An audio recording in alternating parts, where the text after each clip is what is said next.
Hello and welcome to Vidya Biz, brought to you by Orange Anime. My name is Primus and I'll be guiding you through this great adventure in the gaming industry. For the next few minutes I'll be touching on each console and handheld in the current generation for a minute or two. My goal is to inform you of some things that you may or may not know that's coming up in the gaming industry. Alright, let's get this started. First off is the Xbox 360. Now some of you may or may not be aware that ID Software is actually in the process of producing a brand new Wolfenstein game that is currently known as Castle Wolfenstein. It's running off an entirely new graphics engine and so far it looks very clean. If you've never played a Wolfenstein game, it's basically a first-person shooter set in war-torn Germany where Nazi experiments with technology and the supernatural threaten to turn the tide of World War II. Well, with this new Wolfenstein game announced, I was definitely thinking, hey, why not release the original Wolfenstein 3D on the Xbox Live Arcade? Well, my wishes have been answered. It has already been confirmed. However, there are a couple of things that I personally don't mind that others might. It's only one player. There's no co-op, and there's no multiplayer. It's also listed as 1080i high def, but in typical Xbox Live Arcade fashion, they'll more than likely have it in standard resolution and just have big sidebars filled with official art or something. They really like to do that. One last thing is that it's rumored to be 800 Microsoft points, which seems like a rip considering you used to be able to download the freeware version off of the 3D Realms website, rest in peace, and can still get it for free off of RapidShare or something similar. I think a 400 to 600 point price seems more fair, seeing as we're getting nothing new. But both Wolfenstein games, Castle Wolfenstein and Wolfenstein 3D, the release dates are still to be announced, so hopefully we'll see some at E3, but I can't promise anything. Attention Pokemon fans, your calls have been answered for the DS. Yeah, we just got Platinum, which is pretty awesome by the way, but how about a Gold and Silver remake? Sounds pretty sweet, right? I've been browsing some forums like IGN and GameFAQs and stuff, and people really wanted to see something for the 10th anniversary.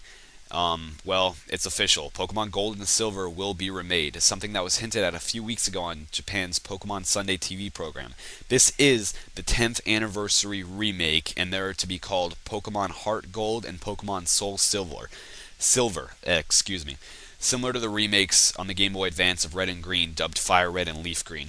They were actually originally believed to be called Dusk Gold and Dawn Silver, but this is confirmed to be false. Expect the DS remakes to arrive in Japan this fall and shortly after in America with several newly added elements. Now personally, Gold and Silver weren't my favorite in the franchise, but I'm always up for some new Pokemon games, and you had better be too. Alright, well let's stay on board Nintendo for a second and talk about the Wii. EA has just announced the first Spore title for the Wii. They're calling it Spore Hero. Yeah, I was kind of expecting a music game too, but thankfully that's not the case. They could have come up with something a little more creative, but whatever. This is the first game in the popular Spore franchise to be released on a home console, and it's being developed exclusively for the Wii. It's a story-driven action-adventure as described by EA. Players will be able to create their own hero to, quote, embark on an epic quest to save their new homeworld from destruction as a dark force threatens the planet. According to Spore developer Maxis Vice President and General Manager Lucy Bradshaw, when Maxis first considered bringing Spore to console players, the Nintendo platform seemed like a perfect fit. The Wiimotes and the massive amount of Nintendo fans, you know, all the little gadgets and stuff, the motion sensor, everything just seemed like a perfect fit for Spore Hero. Seeing as the Wii is more casual oriented, the humor and gameplay of Spore Hero definitely seem to go hand in hand with the console. It really seems like it's targeted for younger gamers, but I'll definitely be checking this one out myself. Alright, jumping over to Sony now. Remember when Sony released a PS2 Slim? Well, word around the block is that they're doing the same thing with the PlayStation 3. That's right, a slim PlayStation 3. A few weeks ago, some alleged PS3 Slim images were leaked to the internet through Level Up. A little bit later, IGN said that a GameStop rep confirmed it. Shortly after, a new pic showed up thanks to NeoGAF member Rano NL. It looks like an original PS3 standing vertically next to what looks like a slim PS3 standing parallel to it. Looking at the leaked images, I'm kind of wondering how much smaller it is. Now, I'm not 100% sure of how legitimate this picture is, but it does look to be significantly smaller than the original design. I guess we'll just have to wait until the SCEA E3 press conference to get a confirm or deny from Sony. This video might not even be out until then, so my apologies. Alright, well, it was kind of hard to come up with something for Sony's handheld, the PSP. Not much has been going on with it, it seemed. I did a quick search, though, and came up with an interesting article from Kotaku. Apparently, David Perry, the chief creative officer at Acclaim, confirmed the existence of a PSP2. This would mean two redesigns, the PS3 Slim and the PSP2, in the same year.